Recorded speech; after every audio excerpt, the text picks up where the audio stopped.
श्री शिवाय नमस्तुभ्यम। आज सोमवार है और आज से मेरा पशुपतिनाथ व्रत शुरू हो रहा है। भगवान भोलेनाथ की पूजा के लिए मैं मंदिर आ गई हूँ और प्रभु के अभिषेक और श्रृंगार के लिए सारी वस्तुएं ले आई हूँ। भगवान को जल भगवान को जल चढ़ाया, फिर पंचामृत से उनका अभिषेक किया, फिर चावल, चंदन, फूल, बेलपत्री, दूबा, शमी से भगवान का श्रृंगार किया, भगवान की आरती करी और भगवान भोलेनाथ को भोग लगाया। ऐसी विशेष मान्यता है शिव पुराण के अनुसार कि पशुपतिनाथ में पहले दिन अर्थात पहले सोमवार को भगवान भोलेनाथ की जिस विधि विधान और सामग्री के साथ प्रभु की पूजा की जाती है, पांचों सोमवार उसी विधि विधान के साथ भगवान की पूजा की जाती है। वैसे भगवान भोलेनाथ को प्रसन्न करना बहुत आसान है। त्रिलोकीनाथ, देवों के देव महादेव और गौरा के परम प्रिय भोलेनाथ बिल्कुल अपने नाम के जैसे भोले हैं। उनको मनाना बेहद आसान है। भगवान भोलेनाथ का पशुपति व्रत सर्व मनोकामनाओं को सिद्ध करने वाला है। जो दयालु भक्त भगवान की कृपा पाना चाहता है या मनवांछित फल की प्राप्ति करना चाहता है या जिस भी इच्छा को मन में रखकर भगवान का पशुपतिनाथ व्रत करता है, भगवान भोलेनाथ उस पर शीघ्र प्रसन्न होते हैं और उसकी मनोकामना अवश्य पूर्ण करते हैं। वैसे भगवान भोलेनाथ को वो वस्तुएं प्रिय हैं जिनका मिलना हर भक्त के लिए बहुत आसान होता है। विशेष धन या विशेष समय की आवश्यकता नहीं होती भोलेनाथ की पूजा के लिए। इनकी पूजा के लिए केवल शुद्ध पवित्र मन ही पर्याप्त होता है।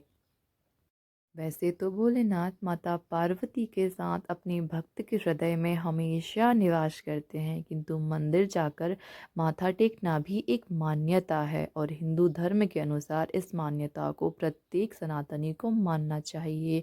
ऐसा भी कहा जाता है कि पशुपतिनाथ व्रत में 21 बिल्व पत्र पर भगवान भोलेनाथ का ओम नमः शिवाय पंचाक्षर मंत्र को लिखकर जो भी भक्त भगवान को समर्पित करता है तो उसकी मनोकामना भोलेनाथ जरूर पूर्ण करते हैं। भगवान गणेश, कार्तिकेय, अशोक सुंदरी और नंदीश्वर के साथ भगवान भोलेनाथ मंदिर में विराजमान रहते हैं और पशुपतिनाथ व्रत के दिन प्रत्येक स्त्री अथवा पुरुष को भगवान भोलेनाथ की पूजा अवश्य करनी चाहिए। भगवान भोलेनाथ को मूंग, चने की दाल, मसूर की दाल, चावल, काली मिर्च और जौ, तिल ये वस्तुएं भी चढ़ाई जाती हैं, किंतु इनको चढ़ाने का एक नियम होता है। कुछ को चढ़ाने के पीछे उद्देश्य है कर्ज समाप्ति का, स्वास्थ्य प्राप्ति का, विद्या प्राप्ति का, धन प्राप्ति का और रोग दोग मुक्ति का, चिंता समाप्ति का। इसलिए भगवान भोलेनाथ की पूजा करें बिल्कुल सीधे और सरल रूप में, और यदि कुछ विशेष कर रहे हैं तो उस बात के अर्थ को अवश्य जान लीजिए। भगवान भोलेनाथ सभी देवताओं में शीघ्र प्रसन्न होने वाले महादेव हैं और माता गौरा ने कठिन तपस्या करके भगवान भोलेनाथ को प्राप्त किया था और भगवान भोलेनाथ ने उतनी ही आसान विधि से अपने भक्तों को प्राप्ति का सरल उपाय बताया है। तो ये रहा मेरे भोलेनाथ का श्रृंगार और अब हो चुकी है शाम, तो मैं आ गई हूँ मंदिर और भगवान भोलेनाथ की उसी विधान के साथ शाम की पूजा की जाती है।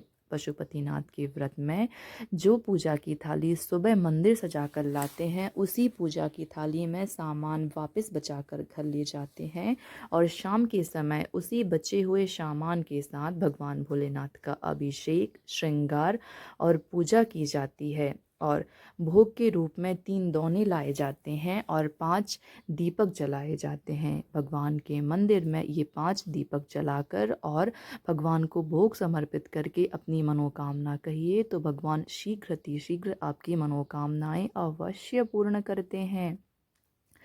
भगवान पर विश्वास रखिए और अपना सब कुछ प्रभु को समर्पित कीजिए। वो हर एक भक्त पर दया करते हैं।